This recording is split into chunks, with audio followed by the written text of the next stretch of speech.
próprio Pouso do Rodo ter colocado ali, né, no prontuário dele, que ele é filiado ao Comando Vermelho, né? Ele é reconhecido por parte do Estado oficial, né? E aí, ideologia declarada. Ele é um ADA, isso é uma ideologia, os amigos dos amigos são uma ideologia. Comando Vermelho, federal / estrangeiro, servidor ativo é servidor, LGBTQIA+, e milícia. Adorei isso. Porque vocês percebem que na hora que o Estado tem que lidar com coisas práticas, é aí que ele precisa institucionalizar o Estado paralelo. Porque o Estado paralelo existe. Então ele vai ter que pegar um faccionado e vai colocar ele junto dos seus pares ali. Essa turma que tá querendo fazer uma problematização de ordem racial no caso, se esquece de alguns detalhes. E é o detalhe que todo mundo já viu, enfim, não tô surpreendendo ninguém, o Riso vai colocar na tela, que é o fato do próprio Pouso do Rodo ter colocado ali, né, no prontuário dele, tão logo ele entra na cadeia, que ele é filiado ao Comando Vermelho, né? Eu achei o máximo, né, a forma como o Estado paralelo, Rafael Almeida Riso, ele é reconhecido por parte do Estado oficial, né? Quando você faz o prontuário, você bota ali suas necessidades especiais, motivo do ingresso e tal, e aí ideologia declarada. Se percebe que a ideologia, eles usam o termo ideologia porque ele naturalmente não cabe, porque ele não quer dizer porra nenhuma, né? Então ele é um neutro. Isso é um cara que foi pego por qualquer coisa. Ele é um ADA, isso é uma ideologia. Os amigos dos amigos são uma ideologia. Comando Vermelho, federal / estrangeiro, servidor ativo é servidor, LGBTQIA+, e milícia. Adorei isso. Porque vocês percebem que na hora que o Estado tem que lidar com coisas práticas, é aí que ele precisa institucionalizar o Estado paralelo. Porque o Estado paralelo existe. Então ele vai ter que pegar um faccionado e vai colocar ele junto dos seus pares ali. Quando você coloca CV ali, você vai pra ala do presídio tocada pelo Comando Vermelho. E é assim que funciona.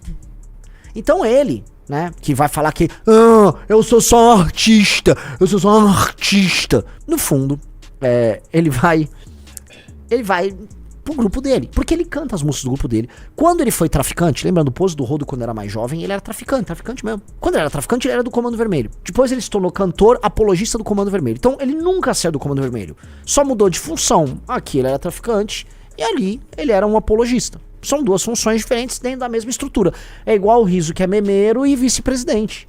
É ou não é, Riso? Opa. Você tem funções diferentes. Uma hora opera lá, faz o Pouso do Rodo é a mesma coisa ali no Comando Vermelho. Ele tem funções diferentes, só se alterou. A estrutura hierárquica, o grupo político é o mesmo. Quando isso saiu, né, foi muito hábil da parte da Polícia do Rio de Janeiro, que vem jogando bem o jogo midiático, devemos reconhecer. Vem jogando bem o jogo midiático, a polícia do Rio. Aqui cala um pouco a boca. Não, veja só, ele é só um artista. Nós temos que lutar com todas as armas contra esses caras. Por enquanto, como o Partido Missão não está no poder, as nossas armas são restritas. Cabe a gente trabalhar a imaginação. E a gente vai entrar na imaginação. Há uma mudança de imaginação que eu atribuo ao nosso trabalho, e eu acho que é inegável que a mudança na leitura sobre o enfrentamento ao crime acontece por conta da nossa imaginação. E não é a primeira vez. O impeachment da Dilma fez parte da imaginação do Movimento Brasil Livre. Foi o Movimento Brasil Livre, quando surgiu no Brasil, que reconfigura a imaginação do impeachment, que estava presa lá no impeachment do Collor, com um movimento de massas e tal, e a gente toca e vence com o impeachment da Dilma. E a gente tá no 11º ano do Movimento Brasil Livre, reconfigurando a imaginação das pessoas também, sobre enfrentamento ao crime. Tá? Mostrando que nós somos, e sempre fomos, o grupo mais influente da direita. Não influente em ter o cara mais popular. O bolsonarismo tem os caras mais populares. Como nós somos mais inteligentes, nós temos os melhores quadros, naturalmente a gente imagina mais e imagina melhor. E aí depois os outros vão ser pautados pela nossa imaginação. A ponto do Helder Barbalho, que pertence à facção criminosa Família Barbalho, tá lá imitando o nosso discurso, falando grosso. Como se fosse um... né? Patético. Patético. Mas prosseguindo aqui. O enfrentamento a essas facções, como vem sendo feito no Rio de Janeiro, naturalmente ele verá uma reorganização das forças do lado de lá. Né? O lado de lá toma um susto e eles estão percebendo que não é popular fazer a defesa do crime organizado hoje. A ponto do próprio governo Lula tá tentando fazer algum tipo de enfrentamento. O problema é que eles não conseguem acreditar nisso. A própria militância tá desesperada lá, falando que é racismo. É racismo. Eles vão ficar com esse papo de racismo, porque por enquanto é o que resta. O discurso do abolicionismo penal, que é o que eles defendem, também vai ficar alientando, mas não é forte o suficiente. Eles vão precisar vir com uma estratégia nova.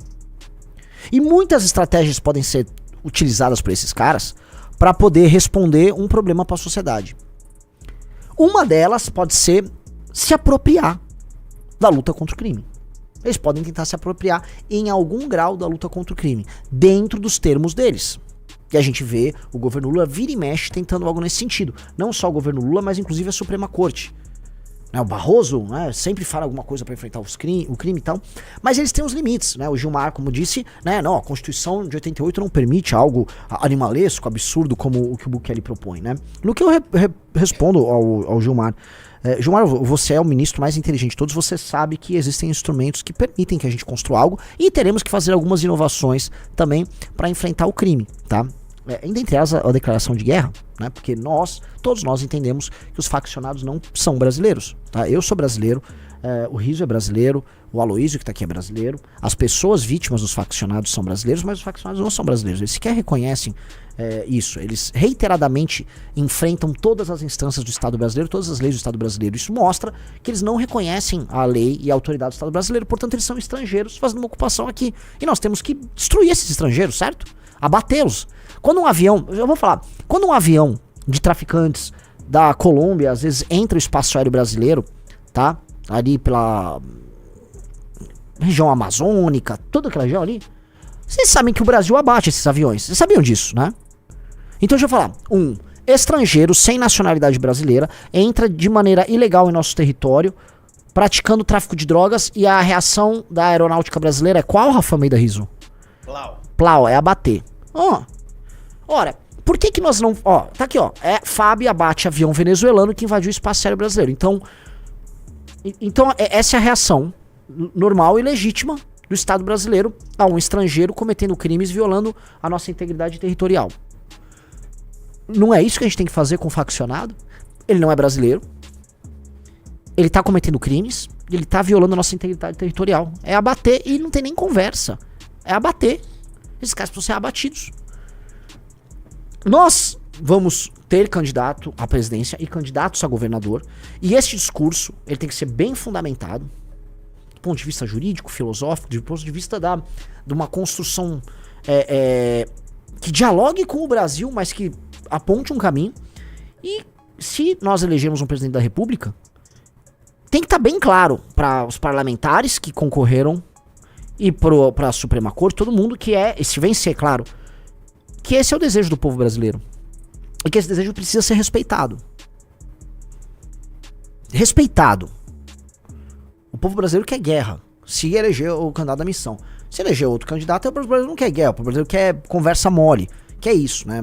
E assim, as chances são todas de que o povo brasileiro vai querer eleger conversa mole. Já elegeu o Lula, vai eleger Tarcísio com a conversa mole de Tarcísio. Falaram com o Eduardo Bolsonaro com a conversa mole do Eduardo Bolsonaro. Vai vir qualquer conversa mole ali. Tá? É isso, mas a gente vai propor algo diferente.